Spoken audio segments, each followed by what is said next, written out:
I just can't do it anymore. And this video is so hard to make because I've been investing in Canadian real estate for the past 12 years. I've literally made millions of dollars and it's given me everything, like living in this home that we own in Naples, Florida as our winter home. But here's why I just can't do it anymore. So the number one reason why I am not investing in Canada anymore is the weather. I mean, check this out. Actually, it's not. We'll touch on that a little bit later, but let's get into the business reasons why I'm no longer investing in Canada. So the real number one is that it's the landlord and tenant board. And while I've had amazing tenants and I've had 50 rental properties, some of them had more doors. I don't know how many doors we had at the highest point, something like 70, 75 doors. I had amazing tenants. I very, very rarely ever had any issues with them. There's only one time that I can think of where I had a tenant not pay rent. We had some struggles going on and then they ended up paying like 5 days later. So overall, in the sense of investing in Canada, my story and my experience has been pretty good amongst the others, but that threat is still there of if I continue to invest, the possibility of a tenant taking advantage of me, not paying rent, staying in my property for months and months and months on end until you can finally evict them. It's just too much of a risk and I can't do it anymore. Knowing what I know now about real estate investing, knowing how to scale a business, knowing how to do this business the right way, I just can't continue scaling and buying more properties in Canada. Not to mention the rent limits on the increasing of rent. It is absolutely crazy the lack of control you get over your own property. Do what you want with it, to renovate it when you want with it, increase rent to market rents when the market is exploding like it has been for the past like 5 years, and historically, honestly, for the past like 30 years in Southwestern Ontario. You have no control and you have to abide by these stupid rules of you can only raise the rents, 1.3% or less than that, 0.8% it was a couple years ago. Like that's literally insane when the market is just driving up and you can't raise the rent on your own property that you own, you hold title to it. It's just crazy, man. And the second reason is financing. Talking about scaling now, getting financing in Canada is absolutely insane. In one way, thank God we have it, because 2008 in Canada really didn't happen because of the tight banks and the tight monetary policy. So, kudos to that. But when it comes to an investor, and especially an experienced investor, when it comes time to scaling, having to jump through all the hoops, give me this credit statement, give me your credit cards from 8 years ago. I'm over exaggerating, but not really. Oh, you have $200 on this one credit card. Can you pay that off before we give you this one mortgage? Like, it's just ludicrous, the amount of hoops you have to jump through. And especially the more savvy you become and the more property you own, the more the banks see you as a risk, which makes no sense because you've proven yourself, you have a great portfolio, it's cash flowing, and now the banks are saying, no more money to you, even though you've proven yourself. So if you want to scale this thing and get out of the mom and pop mentality, which is all great now, but like of owning 2, 3, 4 properties, if you want to own 10, 20, 50, 100 properties or more, it is so damn hard to do it in Canada. And the only way you can really do it in Canada is the way I kind of did it so far from what I found, is partnering, getting other people to bring the money, get the mortgage in their name, and then we do an off-title joint venture partnership. That's how I bought all my 50 plus properties, was having other people bring the money, they got the mortgage, and I did all the work, and we split 50-50. That's all fine and dandy and all. But the financing for them is also a pain in the ass. They have to bring all this money, provide all this proof. The financing takes so long. It's just sluggish. And again, when you're a savvy investor and you're experienced and you want to go and hit the ground running, it's too slow and sluggish. So in Canada, most people find that financing brick wall of what we always talk about in the industry around 6 properties. A lot of people with a very good income, if they're making 100 grand or more, they can get about 5, 6 properties under their own name before the bank starts saying, no way. However, if you don't have 100 grand income or more and you're just a regular kind of citizen making 30, 40, 50,000, you can only get like 2 properties, maybe 3, maybe 4 before you guys start doing the whole joint venture thing. So again, it's just a pain in the butt when you're trying to scale and go fast. Now, on the flip side to buying in the USA, it is so friggin' easy to get mortgages. Now, that's honestly why 2008 happened and why there's, all these other things in the economy that we don't really experience in Canada. The poverty rate in America it's night and day. For us driving down, right now we're in Florida. In case you didn't know, we own this home in Florida. We'll show you some more videos or whatever. You've probably seen it on my channel. But like on the drive down here, man, you just see it. The poverty rate is so apparent. It's just different. In Canada, the best way I can say it, everybody's middle class. you know, you have the top 1% in Canada, obviously, but like it's like this much, and then this much of the economy is middle class, and you have this much poverty rate. In America, it's, you know, it's legit. The middle class is like this, the 1% or the rich, you know, is like this, and the poor is like that. It's just a different country. It's just, the rules are different. It is what it is, but that's the straight up truth. But anyway, I'll talk about that a bit later in this video. But for us, getting mortgages down here is so friggin' easy, especially for us being citizens of Canada. You would think it'd be harder buying internationally, and you know, we gotta be more qualification. Dude, there's less. It's crazy. So for us to buy properties in Canada, or in America, sorry, being citizens, all you have to do is provide 30% down, show where the money came from, like where you transferred it from, so they know it's not like drug money or like you're washing money. And will the property rent for more than what the mortgage payment is? If the answer is yes to those 3 questions, you get the mortgage. No credit checks, no income statements, no bank records, no taxes that you got to give up your, you know, your T4s and all, your T11 and T1 general. None of that, dude. They don't give a shit about that. They care about the property. Does the property make money? Yes, you have 30% down, you get the mortgage. It is a very capitalistic business society, and I love it. Now, number 3, America is open for business. So going off what I just said, everything's open for business. There is so much friggin' opportunity. You hear about America is the land of opportunity, you know, the American dream. Dude, it's true. There's opportunity everywhere because their population is whatever, 10, 20 times more than Canada, whatever it is. It's crazy the amount of population that there is.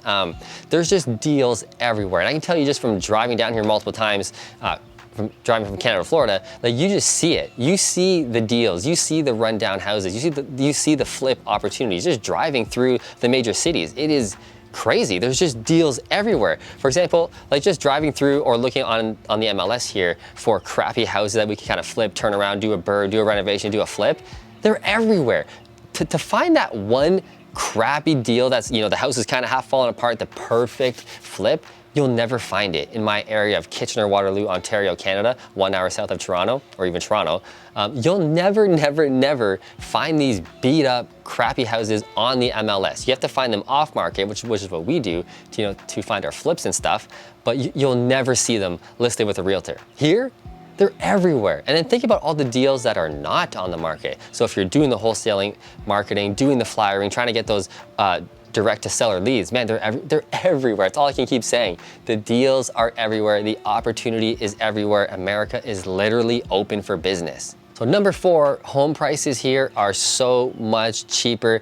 To be honest, I think Canada real estate is priced way too friggin' high. Not that I think there's gonna be this crash and this reckoning that's gonna wreck the housing market and bring prices down. We've already seen that because of interest rates, the normal amount of correction that, you know, that you should have seen. I'm not saying at all that I think Canada's gonna get hit and smoked and prices are gonna come down. Canada has the value there. It's, you know, the safe country, the good industry. So like the prices are the prices, is what I'm saying. However, in relation to that, compared to America, it's insane. I mean, the properties that we're buying in Florida, for example, they're kind of like this. This one's in Naples, Florida. So, you know, Naples, Florida is the richest city per capita in all of America, which is why I wanted to buy here and put my money here for our family winter home. And then we Airbnb this out, you know, for the rest of the year. So this area is, I'm not gonna say how much I spent on this because it'll kind of screw up the point I'm trying to make, because it was a lot. But, you know, in the cities around this area where we're buying homes just like this. They look just like this, pool, everything looks sweet.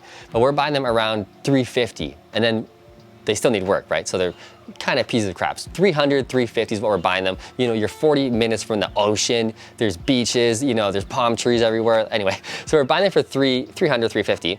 And then we're also looking at Texas. We're getting our team just getting finalized on the area of where we're buying for the long-term hold, the, you know, the boring single-family rentals where I made all my money. We're gonna be doing that in Texas, most likely. We're just dialing in the final details, but we're buying those houses around, you know, 175 to 200,000, okay?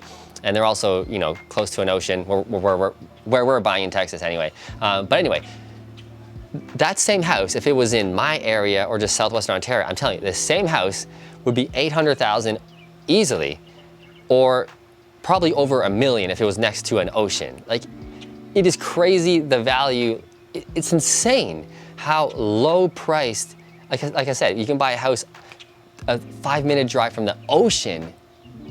That's everybody's dream. for 350 grand? You gotta be freaking kidding me. Like the prices are just, and it's because the country is so big, there's so much more supply, there's less demand. Where in Canada, we have such a small population over a friggin' spread out landscape, and there's just not enough homes for the little amount of people we have, which is driving up prices, right? So we don't have that problem here in America. There's people everywhere, there's houses everywhere. So it's more of a balanced real estate market. It's getting closer to a balance with the interest rates, but it's more balanced, so the prices are much lower. It's weird, but I love it. It makes so much more sense for investing. Number 5, cash flow is so much higher. So again, we're buying these properties for, the 350. Let's say it was a long-term rental. Well, actually, let's talk about the Texas ones. We're buying them for 200. The rents on that one are 1,800 to 2,000 a month for a single-family home, fully renovated. Those are almost the same rents as Kitchener. And if we were buying a single-family home, that home would be 750, 800,000 for a renovated home to be a rental, and that would rent for 3,000. But you see what I'm saying? 800,000, 3,000 rent, 200,000, 2,000 rent. Like the numbers are just, it doesn't make any sense to invest in Canada when you're a savvy investor, or if you really want to grow this thing. Like there's so much more opportunity. The cash flow is better, the rent's better, the deals are better. Pretty much everything is better when it comes to business. So with all that said, where are we investing? I kind of gave it away in the video already, but we're expanding to Florida, Southwest Florida when it comes to Airbnb. So we're doing our Airbnb strategy, our short-term rentals here, and we're bringing all of our partners down and we're just smoking. We have this property obviously here is absolutely murdering in the rest of the year we're not here. And if we were here in the winter, oh my God, because we were supposed to come down January 1st, but we kind of decided we had so much work at home, and I just wanted to finish it and get our house ready for Airbnb back home. I said, you know what, let's just tell the property managers, let's just rent this house out for January, the top month, one of the top winter months. Let's just see what the income would be. And we got $25,000 for that month of January. Like if we did rent this house for all of the winter, like the whole year, it would be disgusting. And the properties we're kind of getting right now with our partners, we're in motion, we're getting a couple lined up. They're just gonna murder. The cash flow is absolutely insane. So we're doing Southwest Florida for our short-term rental strategy. And then, like I said, we're doing Texas for the long-term single-family buy and hold, boring. Why Texas? And why Florida? They're both obviously red states. I'm not gonna say anything about that, but very landlord friendly, very business friendly. You're in control of the property. You set the rules, you set the rents. If you want to tenant out, get them out. If you want to raise the rent with 0 days notice, raise the freaking rent. Obviously you have to give notice, but you know what I'm saying? It's not like Canada where you're only capped. You can only raise the rent this much per year. In these states, do what you want. It's your property. You want to raise the rent $500?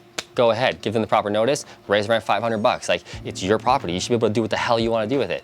So we're investing. So Texas has that, population growth in Texas is absolutely insane. Same with Florida. But for the long-term strategy, we're focusing more so on the population growth, the job growth, the diversity, which is surprising in the state of Texas. We always hear it's the oil and gas state, and it has been for the past 40 years. And there's still a ton of that, obviously. But the medical health industry in Texas, specifically where we're investing, I'm not gonna tell you where, only partners get to know that, but the medical industry is humongous. Tesla's there. The tech sector is busting in Texas, which is crazy. Everybody's leaving California and New York, obviously. Too expensive. All the state rules are crap. So everybody's coming to Texas, so we want to get in there and buy these long-term quality properties. So that being all said, if you want to partner with us and just have a passive experience, we take care of everything. You bring the money. We're both on title instead of Canada. We're we have to do the joint venture agreement and all that. We can both get the mortgage like this, super easy. So we'll both be on title. You bring the money, we do all the work, we do everything. We have all the teams set up in place in Florida. The whole system is running. Like I said, our Airbnbs are absolutely crushing. We have the system for the furniture, how to renovate. You guys have seen our stuff in Canada. We've done over 150 deals. We have 50 rental properties. I've done over 100 flips. It's all the same shit. Whether I buy in Kitchener, whether I buy in Hamilton, whether I buy in Florida, whether I buy in Texas, it is all the same stuff when you're at this level and you've bought so many homes. So if you want to jump on the train, invest with us, make some USD money, which is another plus, hit me up, message me on Instagram, message this video, find me. We'll get you on the list, we'll get you on the partnership list, and we'll start actually scaling this business. And the other benefit is actually, in Canada, if you want to buy property, like I said, they're so expensive. So you have to fork up, like in my area of Kitchener, if you want to buy something, you have to have about 300 to 400,000 Canadian liquid to buy, renovate, you know, do all the holding costs. Like you need about 300 to 400 grand to do that. In America, if you want to invest with us and you know you want to invest in real estate, but you just don't have that much money, I get it. If you have 100 grand USD minimum, we can have you come on and be a partner. Obviously, your ownership share will come down a bit in relation to how much money you're bringing to the deal, but at least you get to get in to the deal. At least you get to get into real estate for only 100 grand. Whereas in Canada, you're like 100 grand, crap, I gotta save up for another 8 years to get me up to the 400 grand. Then I can buy the one house. Yo, let's go. If you have 100 grand and you trust us and you've seen what we've done and you wanna partner with us, like jump on the train. Anyway, guys, that's the video. I was kind of dreading making this video because, like I said, I've been investing in Ontario for the past 12 years. I'm also a real estate agent specializing with investors in my area. So, you know, not a video I really want to make because I'm kind of leaving the area. And you know, obviously, if you really want to invest in Canada and in Kitchener, Waterloo, I get it. Some people just don't want to deal with the crossover and all the stuff that goes along with it, which is really easy. Don't overcomplicate it, but I get it. Some people just want to invest in their backyard. I can still help you. You can still make money in Canadian real estate. You can still get very wealthy. Obviously, I did. So I'm more than happy to help you still. There's still deals for sure. But like if you really want to come down and like get deals and scale this thing, probably have to come to the USA. Anyway, guys, that's the video. I'll hit you up on the next one. If you have any questions, hit me up on Instagram. I'll see you in the next video.